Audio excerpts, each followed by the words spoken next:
started as a YouTube channel and now the largest educational company in India, valued at around $3 billion. We had like 1,000 educators creating. Are you replacing some teachers with AI? You should not think that you are the only one who can do it. You're preparing for your IPO, right? And you're still losing money. Men usually don't talk about it, but the 50% of whatever crying has happened in that phase. I was having a panic attack once a month. That was quite terrible. We were losing 150 million a year. Have you ever had this conversation like, let's just, shut down the company, it's not working?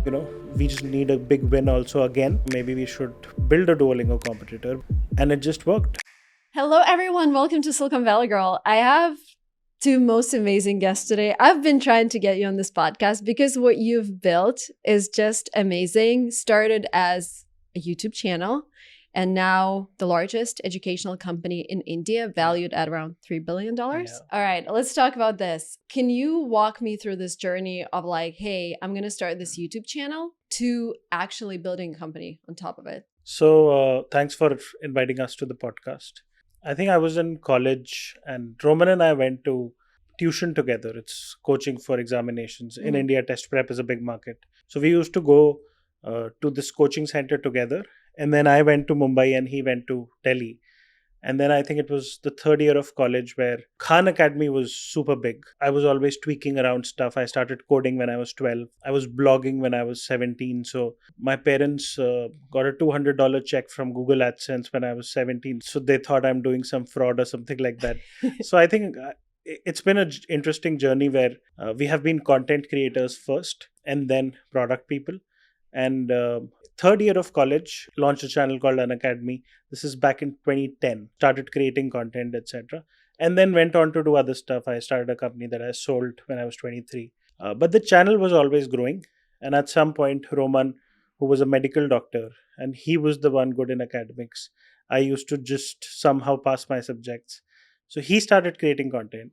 And those got millions of views. And then we decided that we'll create Unacademy, which is like a YouTube for education. And we had seen Twitch was recently acquired by Amazon. So the thesis was that there is unbundling of YouTube happening. And if Twitch can be so valuable, and that's how Unacademy started. So you thought it's going to be like a separate platform just for educational content, not like a test prep? No. In the beginning, that was the idea. We eventually moved to test prep. But the initial thesis was we want to build our own YouTube. I was a computer engineer. He was a medical doctor preparing for UPSC. And we had never thought of teaching. So the thesis was, can we get the smartest people to teach online? Because they will never teach offline. They're too busy with their lives. And the way his videos responded, our thesis became, can we get more smart people to just teach? And what will happen with time is what happened to entertainment. That for every topic, you'll have top 100 teachers and their videos will be watched by millions of people, etc. So it did play out the way we imagined, but the product was different. The product we eventually, that does 100 million in revenue for us, which we are going to do an IPO in the next 2 years.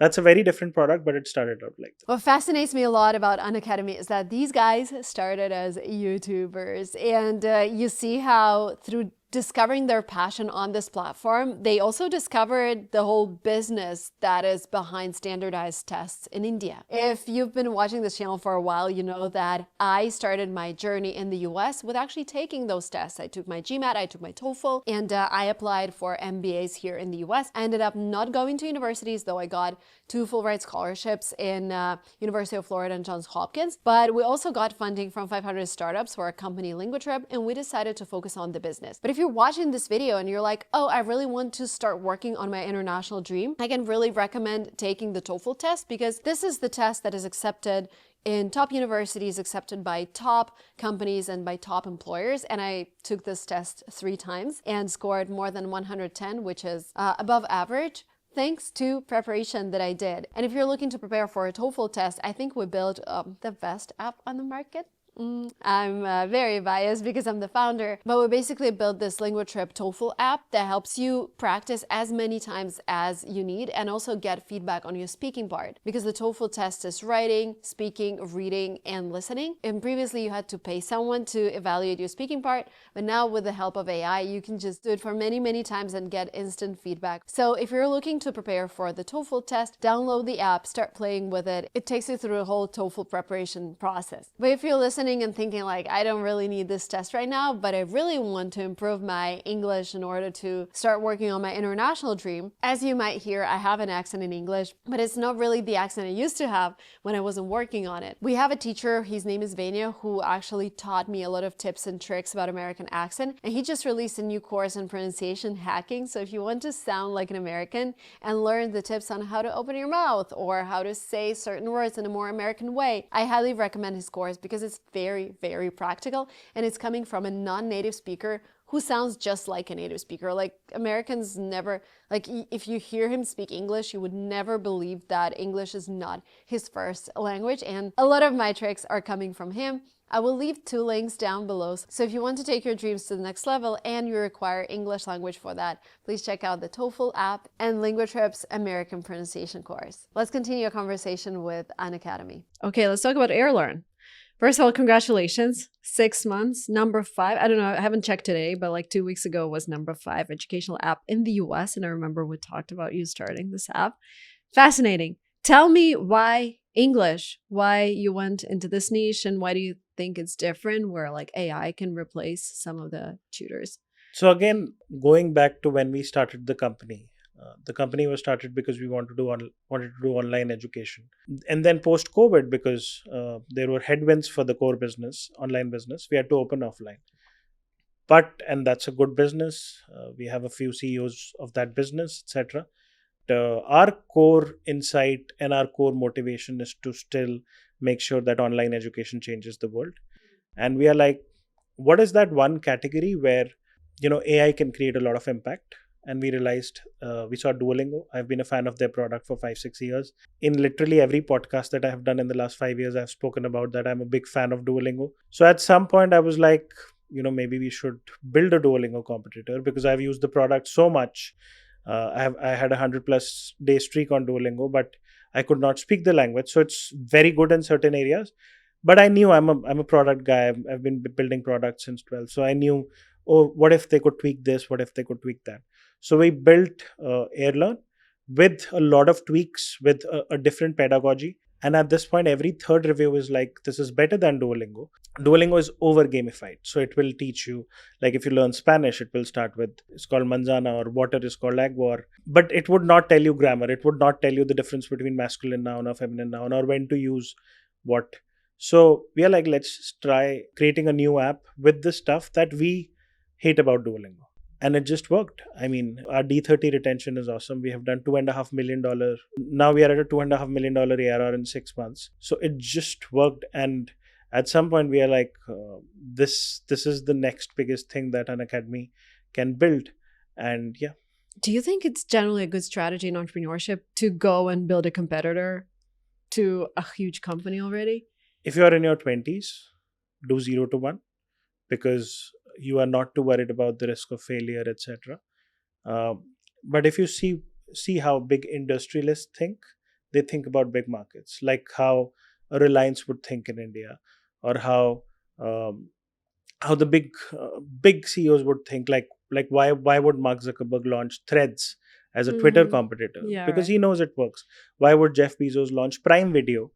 Because see, when you are in your early 20s, you want to change the world, and you want to do 0 to 1, etc. And I'm not saying 0 to 1 should not be done later stage, but I'm saying at some point, and it happened with me, because you have achieved a certain success, you start, the fear of failure becomes high.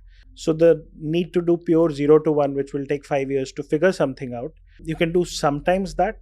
But we did that in online education, and post COVID, it just tanked to 50% of what it was in COVID. And that was a depressing phase. For 3 years, I remember not sleeping without melatonin or having panic attacks, etc. So 0 to 1 is hard because there were no examples. That was a new product that had seen a journey like COVID for the first time. So it was hard. So I was like, we are very good at executing stuff. I will do 0 to 1 also at some point in my life, but we are great product builders. We are great marketing people.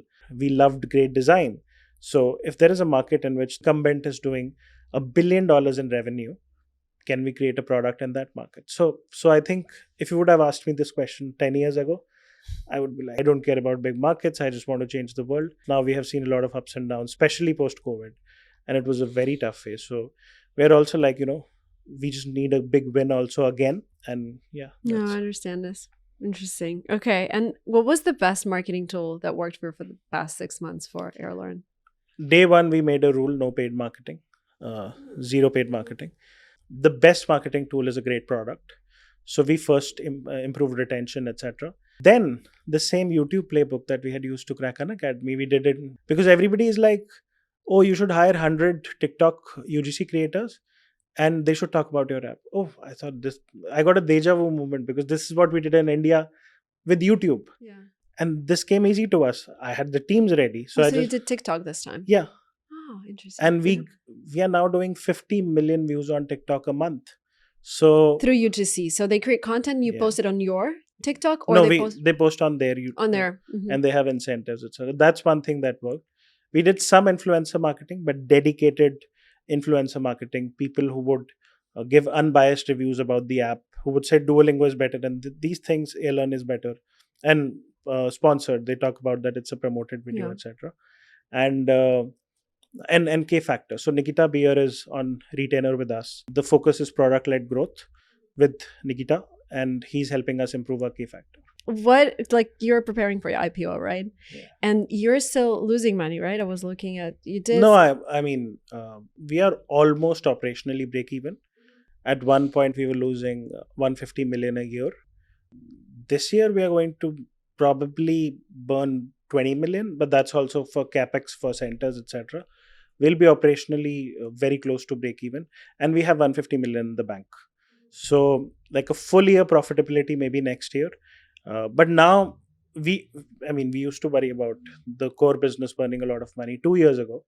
Now there is no survival risk. Now it's just because it's an offline business with 40 offline centers, it just takes its own time to make those businesses profitable.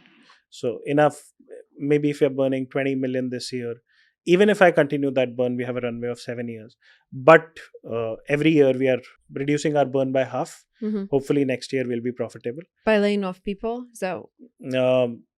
By laying off, we laid off a lot of people post-COVID because we didn't know that the online business is going to tank so much. So we did a lot of layoffs then. But that's one part of it. And that was tough because, you had thousands of people. Of course. But it's mostly operational efficiency. I mean, it's like we have done an MBA for hundreds of millions of dollars. Now we know how to run a business better. And it's marketing efficiency, it's sales efficiency. It's building a culture in the org that everybody is obsessed about, EBITDA. So, yeah. And in offline centers, when we are just 2 years old in offline. So it takes 3 to 5 years of compounding for the same center to generate more cash. You don't have to change the cost structure at all. Mm-hmm. So the same center can go to X without even spending anything on that. So it takes 3 to 5 years of compounding over there. Have you ever had a moment when you were losing $150 million a year, like waking up in the night, like, what the hell is going on? How did you feel back then? We had, I told you, there were times where I was having a panic attack once a month. It was tough. Yeah, it was quite terrible. And especially like you had careers, right? You're like thinking maybe I could have had this normal life. Yeah. I don't know about him, but I wouldn't personally trade what we went through for anything. I knew what we were signing up for. It's not like it was hidden. These are ups and downs. We definitely didn't know. Yeah, that I didn't know it will be like that up and like this much down. It's like Mount Everest and Mariana Trench. But men usually don't talk about it, but I have rarely cried in my life. But the 50% of whatever crying has happened in that phase, because it's just so tough that you're waking up. You wanted to build an online business, now you have to build offline. And I love the business. It's good. It's helping a lot of people. But that shift, that mindset shift, And then suddenly everyone who used to tell you spend more money in marketing, I mean, at the end of the day, I was the CEO, I'll take the blame. But all your shareholders also shift perspective within 6 months. Yeah. They're like, why is the burn so high? So again, I'm not blaming them. At the end, it was my responsibility. What about you, Roman? Or like, have you ever had this conversation like, let's just, shut down the company, it's not working? No, never No. like that. Like we had our moments. Like it was difficult to sleep. I also was on melatonin for a lot of time. You have to. We started smoking during that time. Like so, it's still like Never smoked in yeah, till the age of 32. And then you start a company and all yeah. things happen. So it was really tough, but it was never about wrapping it up. It Mhm. was about okay, you have a fiduciary duty, you have a responsibility. We to are not going to learners. give up. So Mhm. we knew we were not There's going no to. way you will give up. Figure out a way, become profitable, launch other products like AirLearn. Yeah. Because at the end of the day, people want to learn, and that's never going to change. What do you think about AI? Are you replacing some teachers with AI? So what will happen is that, for example, language learning, where somebody is not so obsessed that I want to learn from this particular teacher, unlike test prep. Let's say Roman's videos used to get million plus views each video because he was a medical doctor and he had cracked these examinations himself. Yeah. So that becomes hope. That becomes that, I want to study from this educator. But in categories like language learning or in categories like high school or middle school, the celebrity value of a teacher, you don't need like a big celebrity teacher, but you need more personalized attention. So I think AI will just disrupt that. In fact, I would say that I don't know how it will look or what the UI or the UX will be, but there will be an AI tutor who will essentially be teaching us everything. I hope AirLearn becomes that. That's our goal. We want to start with language learning and do things, but we still don't know how it will look like. It still hallucinates even today, even the best Yeah. models, because the more context it has. In fact, when Sam Altman had come to India, the same question I asked him. The problem is it starts hallucinating more the more context it has. So, for example, if you have been learning maths for 1 year and it knows that these are the bad areas, but the context is now, let's say, of 10 million tokens, so it starts hallucinating. Interesting. But have you tried HeyGen, for example, for one of your teachers and just Oh no, my belief is that No. in our core business, teachers are here to stay. That's my belief. What will happen is that if a class is happening, let's say you are teaching an English class, for real time doubt, you can have an LLM respond to queries, etc., so that the flow of the entire class is not interrupted. But in test prep, I don't think teachers will be replaced. Yeah, it will become a supplementary product. So I used to use a lot of Wikipedia and all that. So that I have completely stopped now. So a lot of learners, instead of going to a book, opening it and figuring out that if you want to read about a small topic, you will just do a chat GPT. So it's a Got it. very, very, very good supplementary product. So you don't believe in replacing. But replacing for teachers. language learning example, for school education, Interesting. if you Mhm. want to tomorrow learn how to code apps in AI, you don't need a celebrity teacher. You need somebody who will sit with you and tell you that, oh my, I'm not even able to run the app on my environment. How do you fix the environment on my MacBook or whatever? So I think for a lot of use cases, an AI tutor will just change the world as we know it. But not for YouTube teaching, not for Not for the actual- test prep. Mhm. Not Not for for- test prep. Because test prep is not technically education. Test prep is a, like how Peter Thiel Yeah. puts it, it's a competition, it's a tournament. So when you are preparing for, like, if it's cricket or badminton or baseball, the players want ex coaches to train them, coaches who have been successful in that sport Yeah. themselves. It's the mindset as Yeah. well and everything. It's discipline as a product. You really need someone to discipline you on a day-to-day basis. Let's go back to the beginning of Unacademy. So you had two separate channels, right? On medical things and on coding, right? Yes. Is that how I understand it? So when was this shift? Like, no longer want to create content myself. I'm going to start hiring people. Because I think it's a huge mindset shift for a lot of creators. Because my journey was like, no one can do it like me. It has to be me. Now I understand it's not the truth. But when did you feel it? Like, hey, we can start hiring. So for us, I think even before we started the company, we knew that it's not going to be just a YouTube channel. I knew very early. I think I was in 6th or 7th standard. I was 12 years old, where I told my dad that I want to start a company called Doors because Bill Gates has launched Windows. So I think, and he was a doctor.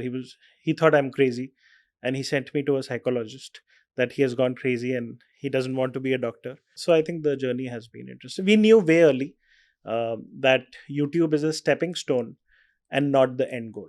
Interesting. Roman, how did that feel for you? Like you had this stable career, you passed all the examinations at first attempt, and then suddenly you're just going to a completely different thing. So, like, I knew Gaurav like for more than half of my life. We always stayed in touch on and off. Like, it was very difficult for me to create content initially in 2011, 2012 because of so much softwares involved, editing, and we didn't have any help. So, he had launched an app where it was very easy to create content using that. So, it was kind of democratizing content creation. So I tried that and I like was hooked on it, and we were using that to push content. I did that for 1 to 2 years on YouTube. We were in top 20, top 30 YouTube channels in India at that time. Oh, And by using that app? yeah, What did it optimize or what did it do? It was what TikTok did to creating entertainment content. We had done that for education. so you need like 3, 4 softwares. You need an editing software. You need a screen recorder. You need a pen tablet. Like it required a lot of investments and a learning curve. Yeah. Like you'll make a 5 to 10 hour learning curve and a lot of people don't have that kind of time. So we had created an educator app which democratized creating content. You can just Interesting. put your whatever content is there and you can do a voiceover. There was no face, so it was like Unacademy style videos, Oh, and interesting. that's how it blew up earlier. That's so And cool. we were like, I was a massive content creator in 2014-15 when I was 22, 23. But I had realized on Quora also both of us He had become number one by then. And so this app also allowed you to hire new people because you already had the formula, right? Exactly. Did you see a decline in viewership once you replaced yourself on the channel? Yes, there were times I would call him at 3 a.m. that views, our monthly targets are not being achieved. So can you make videos? Mhm. So we used to do that a lot. That was always a backup plan. But at some point we had like 1,000 educators creating. Wow. And at some point, some teachers started becoming big than him. That's when the power of the platform reached out. So the secret to replacing yourself on YouTube channel is first of all standardizing everything, like the But formula this was that not works. YouTube. This was on our app. Our own Ah, platform. that was already your. But did you upload that content on YouTube as well, or was No. just your platform In the beginning, paywall? in the beginning we did. Okay, When but when we changed the business model, then we did. you changed to test prep, Test right? prep. And your marketing strategy became. I remember you showing me this app where you managed like 30 plus channels, or it was Yeah. more. How many was it? It was more than 100 YouTube channels. Okay, so- 100 YouTube channels. So you did this switch after you changed the business model. I mean, if I were to go back into time machine, I would not have killed that product. It was one of our best products because today we are angel investors in this app called Seekho, which is similar to what we imagined in 2015. And that's one of the fastest growing products in India right now. They have gone to 60 million revenue in 1 year because now in India, subscriptions through UPI AutoPay are taking off. At that time, subscriptions were not I big. think we were too That early was with the we were key. too early with that product. Yeah. Internet adoption and autopay were a huge pain. So that startup was basically Netflix for educational content. Yes. You can say like that. Okay. And like $2 a month subscription. With a $2 a month subscription, that Seekho product is at 60 million. And that was, I keep telling the founder that this is Unacademy 1.0 from 2015. That's amazing. Fascinating. Okay. So you switched to this strategy where you just started to start YouTube channels. Do you know, or do you remember how much it costs to run one YouTube channel? So in India, like because we had democratized, like initially the educators were decent, like you can pay them $1,000 a month and you can hire like another $1,000. You can hire 2-3 people. So it's quite economical to run a YouTube channel. But the problem comes then when they become big, you have to 10x or 100x their salaries. So you have to keep churning out. Like how do they do it in Hollywood? It's the news channel. Exactly. If an anchor becomes too big. So you need to have a sort of like a creator academy where you're always creating some celebrity. So even I can say, and maybe you can correct me if I'm wrong, the top 40% of educators in India became big on the free platform of Unacademy, the Unacademy 1.0, because they became super big. And those are still some of the top educators. And since essentially everyone else copied our product, Yeah. we are proud to say that we were the ones who sort of took online education ahead. They would Yeah. never have become content creators to begin with. Yeah, of course. It- And you gave them the platform, you gave they them would the never have algorithm, become. the team. How does it work from the IP perspective? Because I know I've read somewhere that starting 2024, you do not allow people create content aside from your platform. Is that true? Yes, yes. But that only happened in 2024. Prior to that, they would just leave, take the audience with them. Yes. Exactly. This Okay. is the problem. And now you basically sign a contract that if you guys work for us, I guess You for will- X number of months, you Yeah. can't really. So they had figured out some loopholes. They were like, oh, I'm just going to do vlogging on my other channel. But the same audience also loves Of course, to see. yeah. So, You follow the face. Hmm. so, So is it still a strategy with YouTube channels right now? Can you talk about like marketing for Unacademy today? Is it still heavily YouTube, or you think like paid marketing? What is your focus? So YouTube is definitely top of the funnel is needed. We do a lot of events on YouTube wherein we invite all our educators, learners on one platform. Sort of like Apple's flagship event. We do it two to Wow. 3 times a year. Wow. It's like a massive event. A lot of Bollywood celebrities, toppers, our own learners, our online educators, offline educators team. They all like Indian cricketers. So a lot of people gather in one place and we celebrate education at an academy. So we have started that. Like we just recently conducted it like a month ago. That's amazing. Apart from that, obviously like very well calculated performance marketing is also there. We have now we have pivoted to offline because that's what learners wanted after COVID. Yeah. Always they wanted to go back, so we have like so not pivot. We have an online business, but yeah, offline like is online is still the main business, but we had to because learners demanded that they wanted to study offline as well. So now we have an offline vertical as well. So these are the major ways we acquire learners right now. Do you know, for like, I've seen some of your channels, some videos get like 200, 300 views, a lot less than they used to. Do these videos still make sense? Like, do you track analytics on every single video? Like, hey, here we lost money, here we didn't, or it's just an overall branding thing? So what happens is that we have 600 educators, and out of them 100 are upstarts. They are new educators. So if we only get educators who get 100,000 views, that's too expensive for us. So we hire these interns. We have an internship program, etc. We'll pay an educator $500 a month, which is huge in India to begin with. And then they start with 300, 400 views and then eventually get to. But I'm surprised because in most online categories, we are either number 1, number 2, or number 3. Between Physics Wala and some other competitors. So, yeah. But as we were discussing, you need a constant supply of educators. So what Gaurav Yeah. said that you need to give them platform, let them have some breathing space. They might start with 500 views. That might be their first video. And then it will go Now to I understand 5,000 the and strategy. 50,000 Okay. from there. When do you cut the educator off? Like, they've done it for X amount of months, no views. When do you say like, hey, it's not working? I think it's rarely performance based because they are the ones who leave us. We try to retain Yeah, them. it's- So I don't think if the teacher is good, they're going to get less views. Either the content is bad, that in that case, if they're not teaching well, we give them 3 warnings or whatever, or they're not disciplined. It's rarely a case that if somebody was doing 100,000 views, now they are doing 50,000. We just motivate them, we just ping them. Because in education, the long-term value of a creator, unlike entertainment, which is like a 6 year or 7 years where you see the peak, in education, it compounds very well. In education, if you have been creating content for 15 years, then your brand is even bigger. Yeah. Because more people know you, yeah. they've grown with you. And it's a hopium business. Like Mhm. people want the hope that, oh, this teacher has been teaching for 15 years and that teacher has produced ranks. So it's rarely performance. It's either their teaching quality is not good or has reduced, or it's discipline, or Physics Wala poaching our educators. So Yeah. it's some competition poaching our educators. Got it. But you come up with topics for them, right? For those teachers, or they come up with topics? Yeah, we have a team. Yeah, that's why. Okay, now I get it. To wrap up the YouTube topic, what would be your advice for creators like me, for example, who's been on YouTube for 10 years?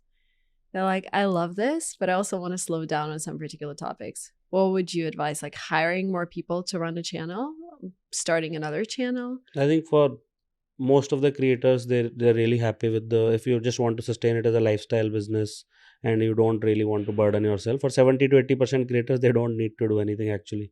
You can just create whatever you want to create, like 4 videos a week, two I just videos a talked to a week. lot of creators and like, I've done this for 10 years. I want to retire, but that's my source of income. Like, Yeah, so you need to plan well in ahead. You Mm. can't like, you, if you want to replace yourself, I think you can put a lot of faces. Especially, see you are like doing that on your playing with channel. that. No, we So started multiple exactly, after a meeting, we just started multiple uh, channels, and I'm, oh my god, thank you for that. yeah, and I Yeah. saw what you have done, and you were asking about how to like contract them so that they get logged in and all that.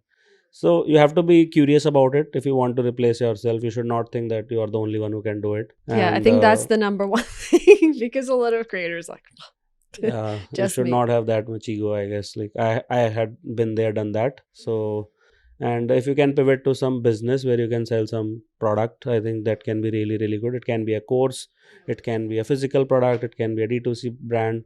So I think depending on what kind of distribution you have, if you can separate your revenue stream from your views, as you rightly pointed out, she has the only income source, whatever, and it's very difficult to retire now for her because she has to continue doing that, because it will get boring after 5 years, 10 years, depending on the person. It's very, very difficult to churn out content regularly 52 weeks a year. It's quite difficult. So if you can separate revenue stream from, either you can become a prolific angel investor, if you, like in your case, you'll be meeting a lot of founders. So depending on the kind of distribution a YouTuber have, I think they can pivot uh, to separating their source of income and the views. Let's talk about what's going to happen in 5 years. Are you going to move to the US? Or in, because now US is your primary focus, I guess. I think we love living in India, but we are going to be in US for, let's say, a couple of weeks every quarter. But who knows? I mean, at some point. But our network is there, our friends are there, etc. And like you are visiting New York, we also come packed back to back schedule, Yeah. and then some time for Central Park or some time to maybe visit a jazz club in the night. But that's about it. So, and in 5 years, edtech has always been a services business. Even Rosetta Stone in US, which was the precursor to Duolingo, which was an offline traditional company, and across the world, across the globe, edtech is a services business. I mean, I remember that Khosla Impact Fund had, like, this is back in the day in 2016, they had sent us a mail that they are investing, but last minute, Vinod Khosla said no, that edtech will never make money. We met him last year and we told him that. So he was. What did he say? Because he's like, we're going to replace all the teachers, all the doctors. I heard him Yes. speaking about So he that. was surprised that Mhm. our core business was able to make $100 million. So, but he had a good view that historically edtech had not made money. In fact, what we did in India, Unacademy, Physics Wala, these are the companies that changed the game for the world. We made edtech interesting. So my view is that it will become a product business from a services business. If with AI, what will happen is that whether it's language learning, whether it's test prep, maybe supplemental test prep to begin with, or whether it's school education, you would not need your next door teacher, again, services business, for homework help. So, homework help is the biggest market there ever is, because parents are busy with their jobs. So usually what happens in India and other parts, I don't know about US, is the parents would send somebody to the next door neighbor who would do tuition classes, again 1 to 4, 1 to 8 batches, but again a services business. So I think that will change a lot. Interesting. It will become a product business specifically for edtech, but it is very tough to imagine what will happen to the rest of the world with AI. It's very tough. I mean, I don't think our You human don't plan mind so can far ahead. comprehend. For Yeah. example, I definitely think that in 5 years robots will be cooking 30% of the food in the world.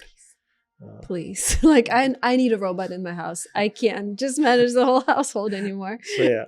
Yeah. So or we'll see more vertical use cases of robotics, like that, what is called Roomba. Yeah, something like that. Yeah. More vertical use cases of that.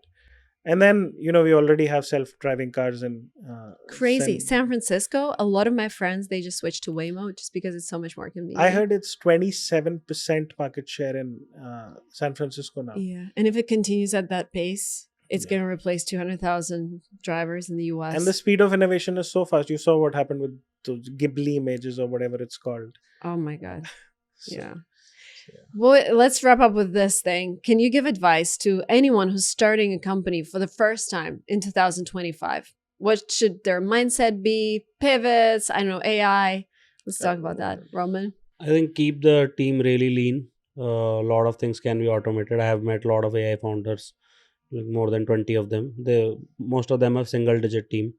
So figure out what the customers really want, and try to think little futuristic. I think a lot of things which you are building now might not be relevant after 2-3 years. The kind of pace it's 2-3 changing weeks at. sometimes. You're Yeah. building a product, OpenAI releases something, you're like, pivot. I'll just add one thing to it because of the phase that we went through.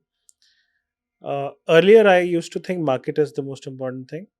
It's still super important, but now I think business model is the most important thing. If your business model doesn't have retention, if your business model is a utilization business, you're still going to succeed. I mean, there is still 1 or 2 airlines which make money, but it's going to be a tough journey. That's why Y Combinator, somebody was saying 80% of their investments are B2B SaaS. Yeah. Because the business model is so Retention, good. Retention. Or DoorDash or Zomato in India or Zepto, because the frequency and the retention is so high. So if you're building an internet business or a tech business, retention is super duper important. Yeah. Love it. Thank you guys so much. This was really inspiring. I hope everyone who's building something in education watches this, because this is a lot of knowledge. Thank you so much for doing this. And thanks for inviting. Thank you so much. Thank you. Thanks.